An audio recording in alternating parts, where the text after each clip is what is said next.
Vamos a tener un devocional al cual titulé Primero lo primero, ¿ok? Y en ese sentido, pues vamos a atender a la palabra de Dios a través del Salmo número 22 y Marcos, el Evangelio según San Marcos, capítulo 2. Entonces yo les invito a que vayan teniéndolo ahí a la mano. Yo me voy a permitir leerlo para ustedes, pero recuerde que cada uno de nosotros tenemos la responsabilidad de mantener nuestra esgrima bíblica al día.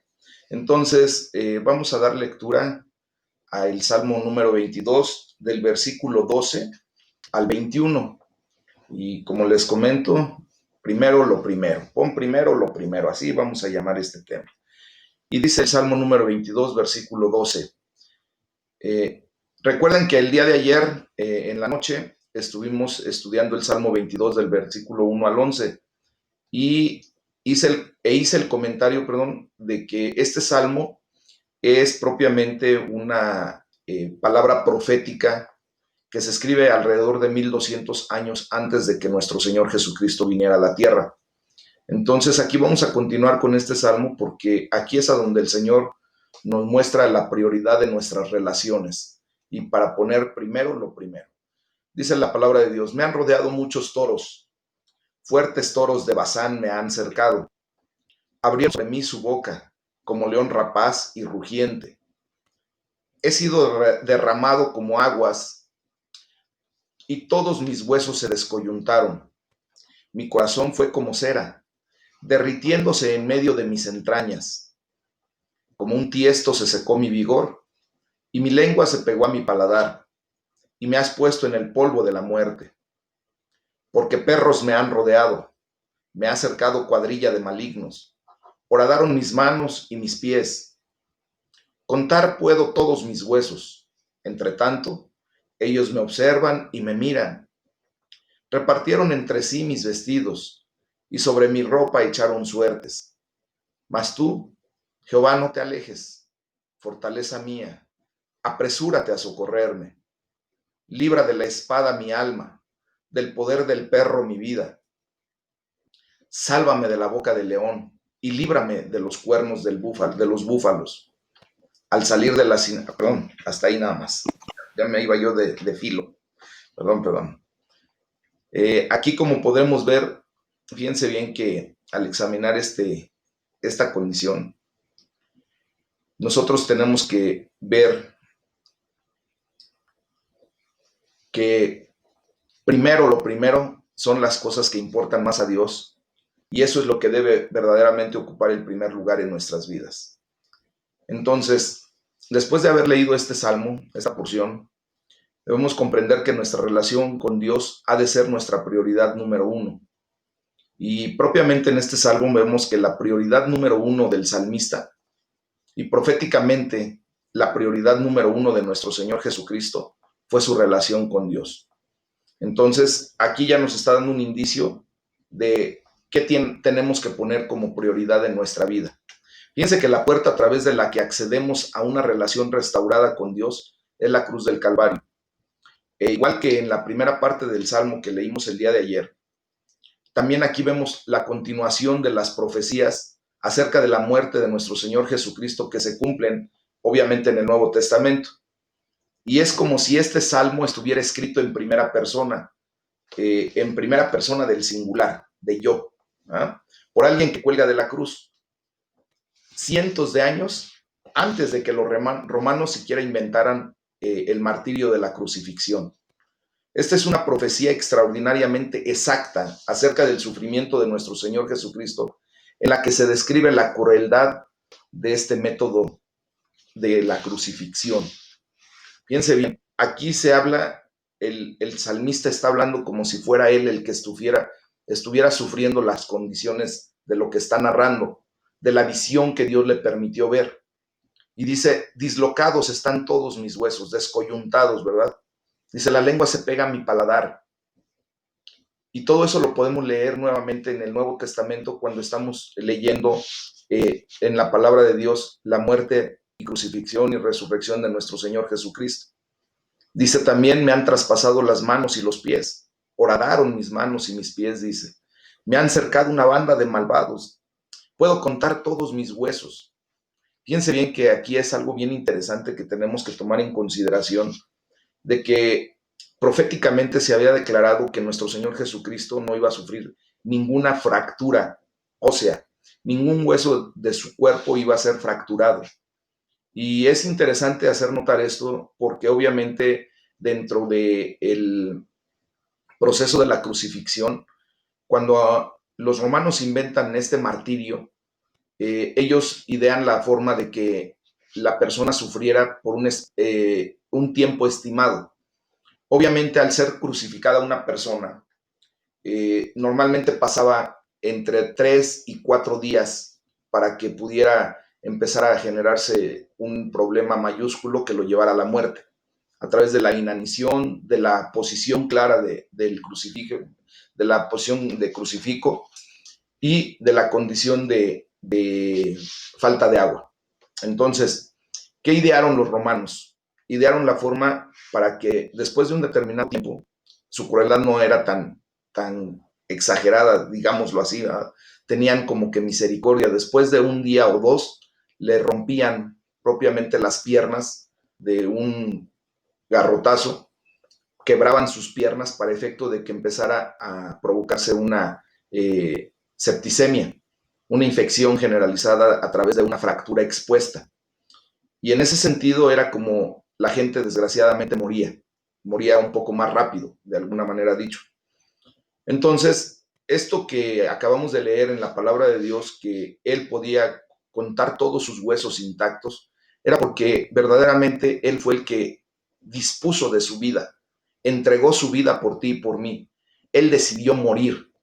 No fue que lo mataron, no fue que lo hayan crucificado y que a raíz de la crucifixión nuestro Señor Jesucristo hubiese muerto. Dice que Él expiró, exhaló su aliento completamente para efecto de cumplir a cabalidad todas y cada una de las profecías que fueron dictadas con mucho tiempo de anterioridad para efecto de que nosotros nos demos cuenta de la veracidad de la palabra de Dios. Dice también ahí que con satisfacción perversa la gente se detenía a mirarlo. Y luego dice que se reparten entre ellos los vestidos de nuestro Señor Jesucristo. Lo vimos también ahí en Lucas, en Juan, en los pasajes bíblicos que nos narran ya en el Nuevo Testamento la crucifixión de nuestro Señor, ¿verdad? Y dice que echaron suerte sobre su ropa. Entonces, como vimos el día de ayer, el sufrimiento de nuestro Señor Jesucristo en la cruz fue muchísimo mayor que el horror mismo causado por la crucifixión. Él cargó nuestras culpas y fue abandonado por Dios por nuestra causa. ¿Se acuerdan el día de ayer en el primer versículo del Salmo que dice, Dios mío, ¿por qué me has desamparado? ¿Ah? Jesucristo murió para que pudiéramos ser restaurados a una relación completa con nuestro Señor, con Dios mismo. Entonces aquí le podemos decir, Padre, muchas gracias porque una relación restaurada contigo por medio de la cruz del Calvario era tan prioritaria para ti que la planeaste desde toda la eternidad, desde la eternidad antigua y para siempre. Gracias, Señor Jesús, porque pasaste por la agonía de la crucifixión para que mi relación con Dios pudiera ser restaurada. ¿Se dan cuenta cómo lo primero es lo primero? Nosotros tenemos que aprender a restaurar nuestra relación con Dios, porque de ahí empieza verdaderamente una vida en abundancia, porque empezamos a generar lo que Juan 17:3 dice, y esta es la vida eterna, que te conozcan a ti, el Dios verdadero, y a Jesucristo a quien has enviado. Entonces, si nosotros queremos empezar a experimentar la vida eterna, lo podemos hacer desde ahorita, desde este momento, al empezar a conocer verdaderamente las prioridades de Dios y ponerlas como prioridades nuestras. Jesucristo fue muy claro y nos narra el Evangelio según Marcos, del capítulo 1, versículo 29 al capítulo 2, versículo 17, cuáles verdaderamente eran las prioridades de Jesús. Y tú y yo tenemos que aprender de esta enseñanza para efecto de poner nuestras prioridades en orden. Vamos a leer el capítulo 1, versículo 29 de Marcos, hasta el capítulo 2, versículo 17, para tomar el contexto.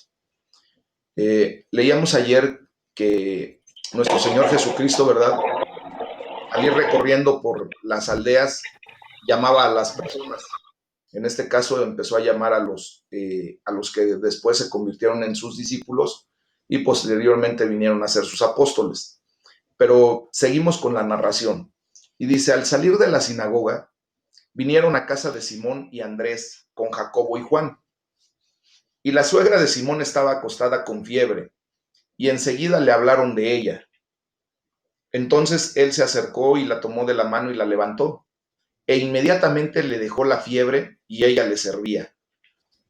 ¿Saben por qué Pedro niega 3 veces a nuestro Señor Jesucristo? Porque le cura a la suegra. No es cierto, es chistorete nada más. Bueno, cuando llegó la noche, seguimos con la palabra, luego que el sol se puso, le trajeron todos los que tenían enfermedades y a los endemoniados, y toda la ciudad se agolpó a la puerta. Dice, y sanó a muchos que estaban enfermos de diversas enfermedades y echó fuera muchos demonios, y no dejaba hablar a los demonios porque le conocían. Levantándose muy de mañana, di conmigo muy de mañana, siendo aún muy oscuro, salió y se fue a un lugar desierto y allí oraba. Y le buscó Simón y los que con él estaban. Y hallándole le dijeron, todos te buscan. Di conmigo, todos te buscan. Vamos a poniendo esos énfasis, hermanos, porque es necesario que vayamos puntualizando situaciones muy particulares de la palabra para posteriormente comprender todo lo que esto nos quiere enseñar. Él les dijo, nuestro Señor Jesucristo les dijo, vamos a los lugares vecinos para que predique también allí, porque para esto he venido. Y predicaba en las sinagogas de ellos en toda Galilea y echaba fuera a los demonios. Vino a él un leproso, rogándole, e hincada la rodilla le dijo, si quieres, puedes limpiarme. Y Jesús, teniendo misericordia de él, extendió la mano y le tocó y le dijo, quiero, sé limpio. Y así que él hubo hablado, al instante la lepra se fue de aquel y quedó limpio. Entonces le encargó rigurosamente y le despidió luego. Y le dijo, mira, no digas a nadie nada, sino ve, muéstrate al sacerdote y ofrece por tu purificación lo que Moisés mandó, para testimonio a ellos. Pero ido él, comenzó a publicarlo mucho y a divulgar el hecho, de manera que ya Jesús no podía entrar abiertamente en la ciudad, sino que se quedaba fuera en los lugares desiertos, y venían a él de todas partes. Entró Jesús otra vez en Capernaum después de algunos días y se oyó que estaba en casa. E inmediatamente se juntaron muchos, de manera que ya no cabía ni aún a la puerta y les predicaba la palabra. Entonces vinieron a él unos trayendo un paralítico, que era cargado por 4.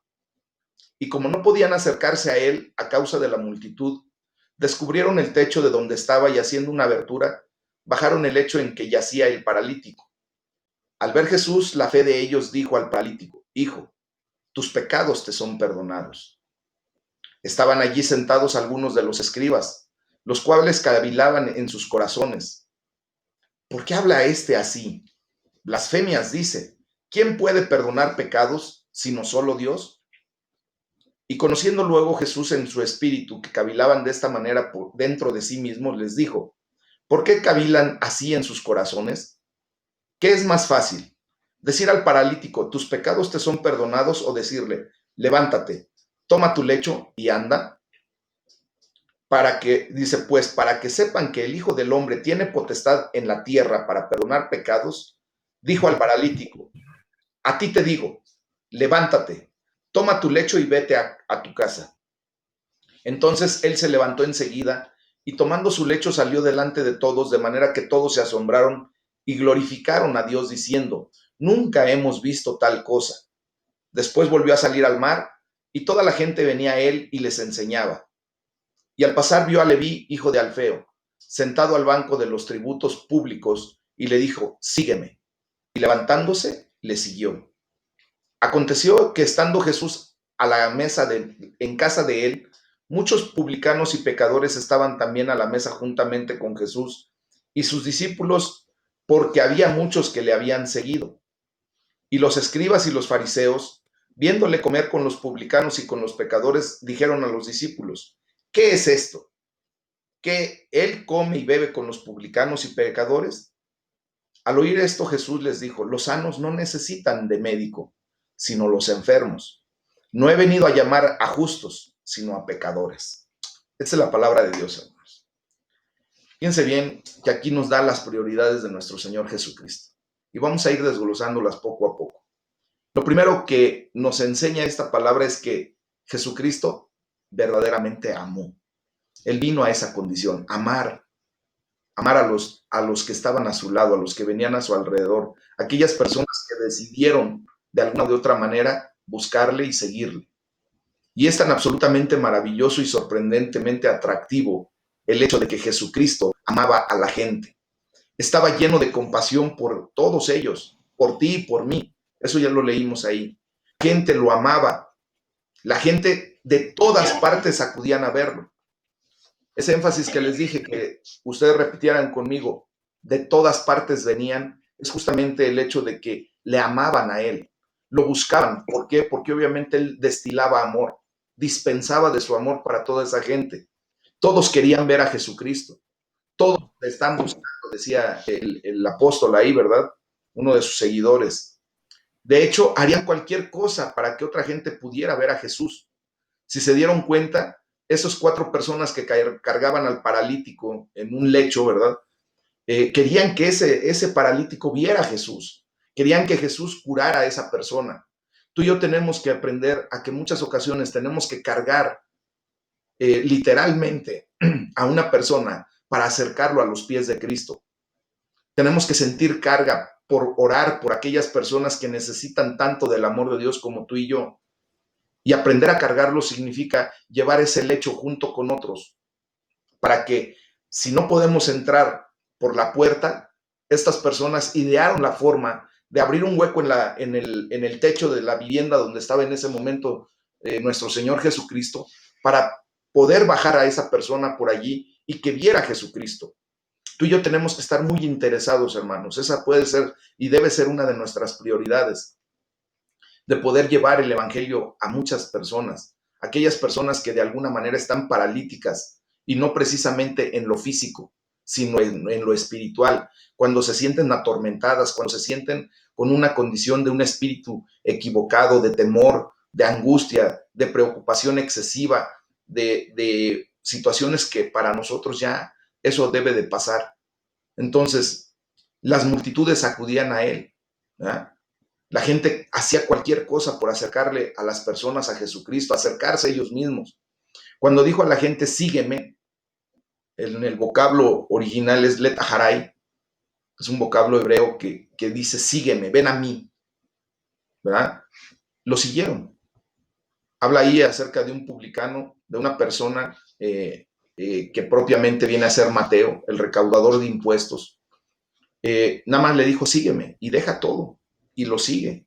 ¿Por qué? Porque la prioridad número 1 que tenemos que tener ustedes y yo es seguir a Jesucristo. Dice la palabra de Dios, busca primero el reino de Dios y su justicia, y todo lo demás vendrá por añadidura.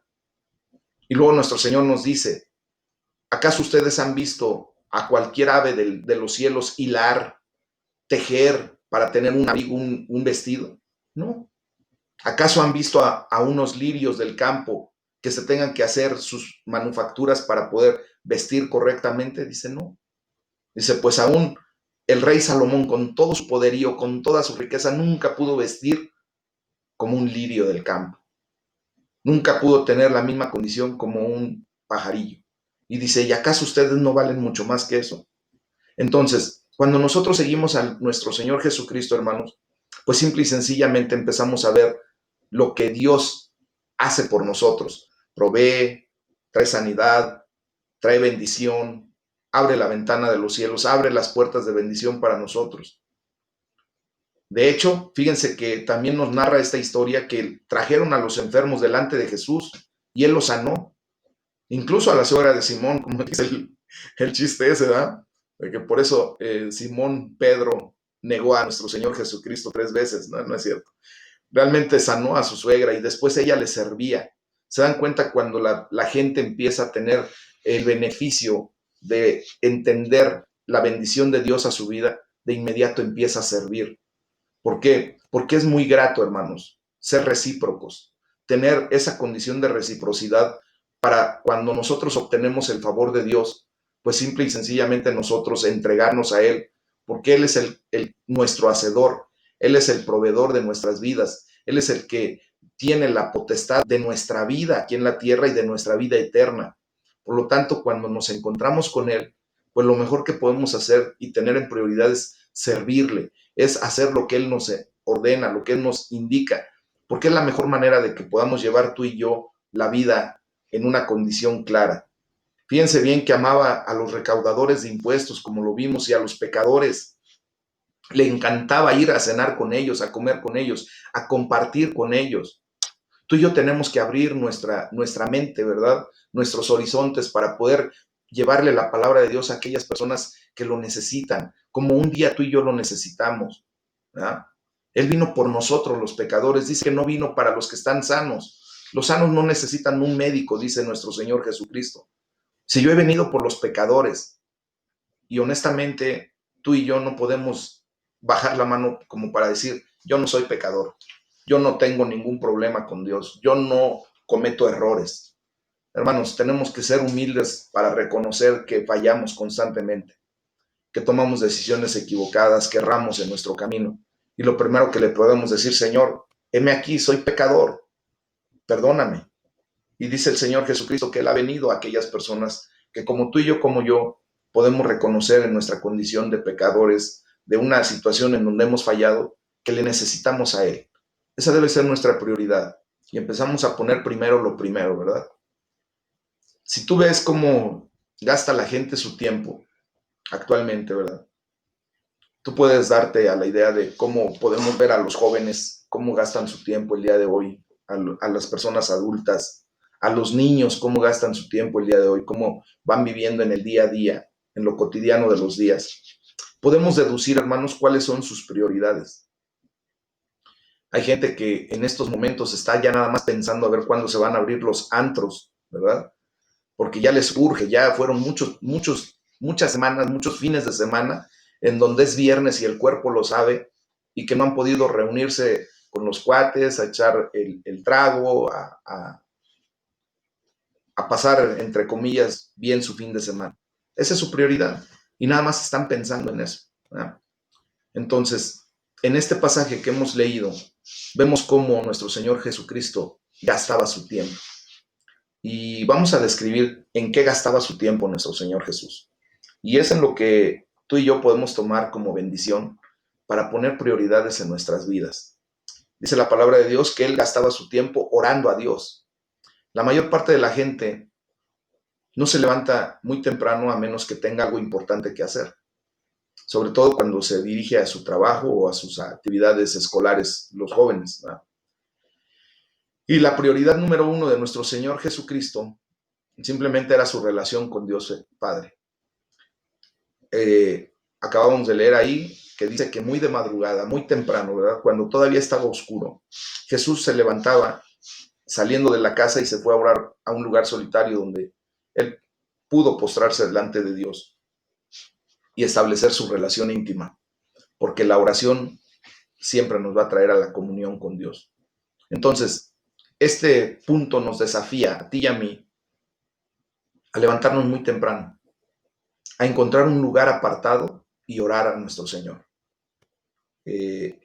Ustedes saben, la gran mayoría de ustedes saben que en punto de las 5 de la mañana yo estoy enviando los devocionales, estoy enviando la palabra de Dios, el versículo del día, porque propiamente Dios me ha llevado a entender esto y a buscar la presencia de Dios desde madrugada, porque al poner en primer lugar a Dios, yo sé que Dios me pone en primer lugar en todas mis demás actividades, en todas mis demás acciones. Te invito a que tú hagas lo mismo. Busca a Dios desde madrugada, desde temprano. Busca ese lugar apartado y ponte a orar, ponte a tener esa relación íntima con Dios.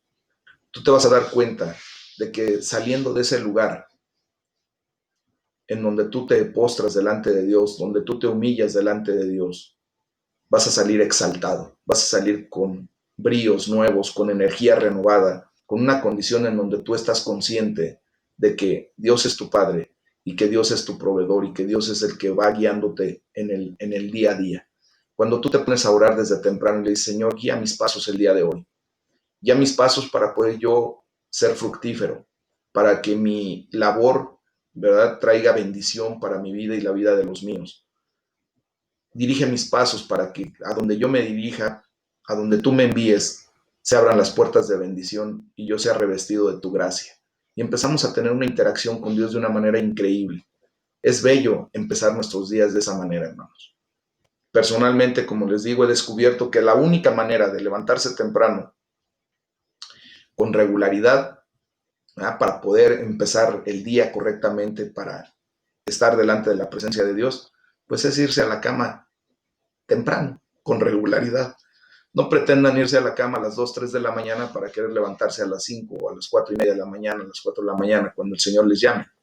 Porque obviamente, pues ahí desgraciadamente no descansa uno, no cumple ciclos de sueños y entonces empieza un déficit de energía, empieza uno a sentirse adormilado y lejos de que sea productiva la situación, pues es hasta de desgaste. Acostúmbrese a dormir correctamente desde temprano.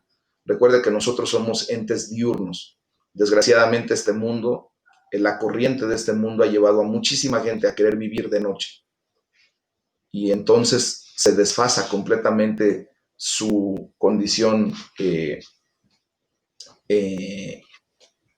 vida y por eso desgraciadamente empezamos a ver muchos trastornos hasta psicológicos, entonces, y hasta psiquiátricos. Conozco de muchos casos que desgraciadamente empiezan a vivir de noche, se acostumbran tanto que después no pueden vivir de día, pasan todo el día durmiendo y eso los lleva a psicosis, a neurosis, a situaciones críticas. Entonces, nosotros fuimos diseñados para cumplir los ciclos correctos de la naturaleza. Estamos en este mundo para cohabitar y coexistir correctamente en este mundo. Fuimos diseñados para descansar de noche y vivir de día. ¿Ok?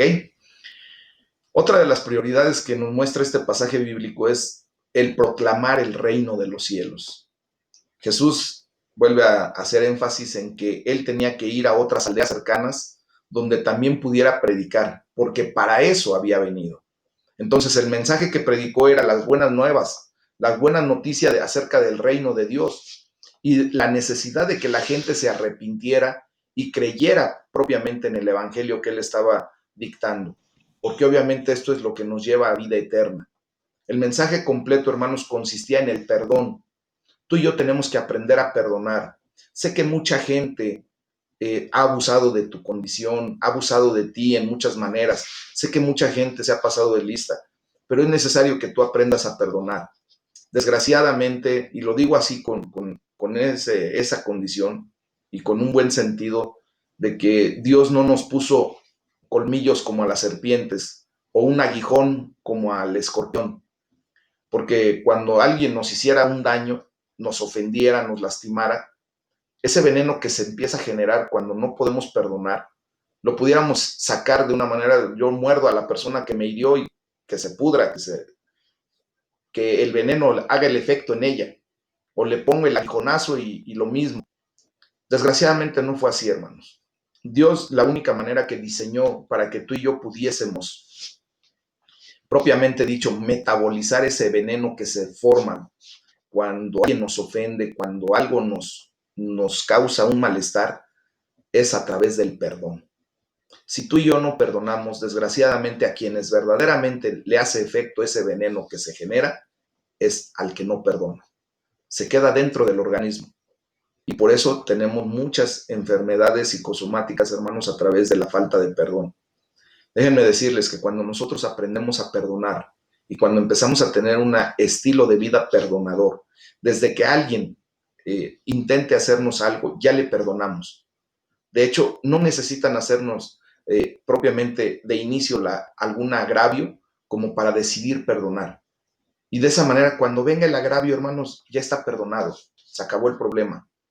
Y eso impide verdaderamente que empecemos a segregar ciertas sustancias tóxicas en nuestro organismo por ese enfado, por esa molestia, por esa falta de perdón.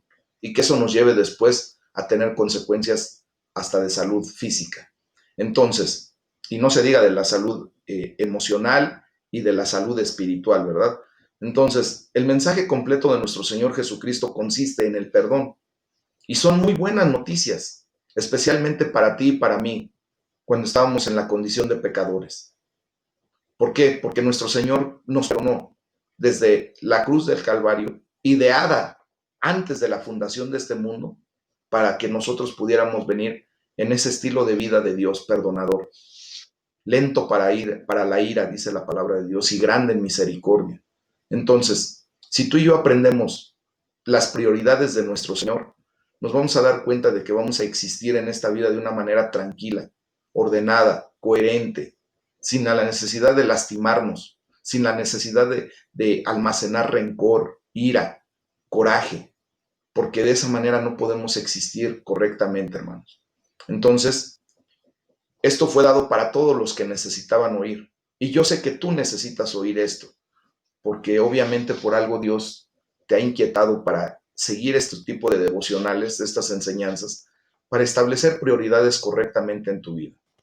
Para Jesús, el perdón tenía una prioridad más alta, incluso que la sanación. ¿Se acuerdan lo que le dijo al paralítico? Y que los fariseos vinieron y le reclamaron, oye, ¿por qué tú haces esto? ¿Con qué autoridad puedes decirle que le perdona sus pecados? Si eso solamente lo puede hacer Dios. Y el Señor Jesucristo, ¿qué les dice? ¿Qué es más fácil decirle? ¿Tus pecados te son perdonados o toma tu lecho y anda? Entonces ahí nos muestra una realidad de que para nuestro Dios, para nuestro Señor Jesucristo, la prioridad es más grande, más alta a través del perdón que incluso la sanidad de nuestro cuerpo físico, hermanos. Porque una vez que nosotros experimentamos el perdón y declaramos el perdonar a otras personas, empieza una restauración inmediata. Cuando tú perdonas a alguien, en automático empieza la sanidad interior, empieza la sanidad de tu alma, porque te liberas, porque se rompen esos yugos, esa cadena que te atora, eso que no habías podido perdonar o que no has querido perdonar hasta este momento, no te sirve más que para hacer un lastre en tu vida, que te impide avanzar, que no te permite caminar, que no te permite ir hacia adelante. ¿Qué tenemos que aprender a hacer a través de esta enseñanza? A perdonar, a romper esos yugos, a podrir esas cadenas que nos impiden caminar hacia adelante, hacia la eternidad con nuestro Señor a través del perdón. Podrás decirme, pastor, es que no es fácil. No es fácil perdonar lo que me hicieron. Quiero decirte que nuestro Señor Jesucristo llevó todo tu oprobio, toda tu ofensa, todo lo que tú has considerado que no es posible perdonar, lo llevó en la cruz del Calvario. Él sufrió todo ese castigo, toda esa injusticia, sin él haber hecho nada. De hecho, fue el Cordero inocente, que se dio para la redención de nuestros pecados. Y ahí nos perdonó, porque también tú y yo hemos hecho cosas que para mucha gente han sido ofensivas. Tenemos que tener humildad, hermanos, para reconocer que así como nos las han hecho, también nosotros hemos hecho. Y que también nosotros necesitamos el perdón de la gente a la que hemos ofendido, de la gente a la que hemos dañado. Así como otra persona necesita que yo le otorgue el perdón por lo que me hizo, por lo que me dañó, yo también necesito que otra gente lo haga. Y por eso Dios tiene esa autoridad de poder perdonar los pecados. ¿Por qué? Porque primeramente me perdonó. Y Él puede perdonar al que me ofendió de una manera tan tranquila porque Él primero me perdonó. Y en humildad lo reconozco y en humildad vengo a tener esa condición y empiezo a experimentar la libertad a la que he sido llamado en Cristo Jesús. Tú has sido llamado a ser libre, libre para poder perdonar, porque esa es una decisión, no es un sentimiento. No es que, ay, si hoy sí tengo el sentimiento de perdonar, voy a perdonar. No. El perdón tú lo tienes que tomar en decisión. Tú tienes que decidir perdonar a la persona que te ofendió. Y tú te vas a dar cuenta que de inmediato vas a empezar a experimentar una sanidad interior. Empiezas a tener paz, empiezas a tener gozo, empiezas a tener regocijo nuevamente, porque esa amargura que se te había creado por falta de perdón desaparece. También otra de las prioridades que el Señor Jesucristo nos da es evangelizar con poder, con autoridad. Jesús estaba lleno de compasión, hermanos. Estaba lleno de amor por la gente. y él quería traerles lo primero, que era la buena noticia del perdón de Dios. Arrepiéntanse y obtengan el perdón de Dios, enderecen sus caminos, ¿verdad? Pero no eran solamente palabras, también obró sanando a los enfermos a través del perdón, obró expulsando a esos espíritus engañadores, a esos espíritus de temor, esos espíritus malignos que la Biblia los llama demonios. Hoy en este día tú puedes ser libre de cualquiera de esos espíritus que están acosando a tu vida, que de alguna o de otra manera te están impidiendo caminar libremente. ¿Cuáles son esos espíritus? La falta de perdón. La falta de perdón es un demonio que el enemigo utiliza grandemente para que tú estés atorado en tu vida. La mentira, no sé, cada quien tiene su propia verdad. Y si no comprende esta realidad, ore a Dios, pídale que el Señor les muestre, que el Espíritu Santo saque a flote eso que ustedes tienen que aprender a liberar, a dejar ir, a que esos demonios salgan en el nombre de Jesús. A lo mejor es la ira, la cólera, a lo mejor es la situación de sentirse como apesadumbrado en todo momento, triste. Eso no es de Dios. Eso tiene que salir de nuestras vidas, hermanos. Jesús demostró quién es Él y quién es el que verdaderamente tiene poder y la autoridad para perdonar los pecados, porque Él mismo es Dios. Entonces la prioridad de Jesús está bien claras, hermanos. Primero iba a Dios en oración, ¿verdad? Y después iba a la gente. Y todo giraba en torno a poner en práctica aquellas dos prioridades principales. Tú y yo tenemos que empezar a priorizar en nuestra vida.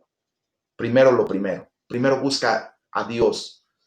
Primero busca el reino de Dios y su justicia. Todo lo demás te va a venir por añadidura. Dios no es un Dios deudor. Dios te va a dar lo que tú necesitas en el momento oportuno, adecuado, para que después de buscar a Dios en esa relación vertical, puedas empezar a buscar a la gente en una relación horizontal correcta, con la gente que te rodea, con tus familiares, con tus seres queridos, con tus compañeros de trabajo, con tus compañeros de escuela, con la gente con la que tú tienes que interactuar día a día.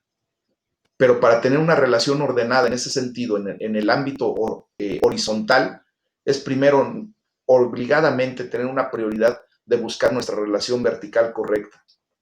¿Por qué? Porque Dios nos llena de amor, nos llena de compasión, nos llena de misericordia, nos da de su gracia. Y eso es lo que verdaderamente viene a traernos a una condición diferente. Porque en el nombre de Jesús es como podemos hacer las cosas, hermanos. Entonces, pidámosle a Dios que nos enseñe a priorizar nuestra relación con Él. Démosle gracias porque podemos proclamar las buenas nuevas de salvación y de vida eterna a través del perdón hacia los demás, del perdonarse a sí mismo.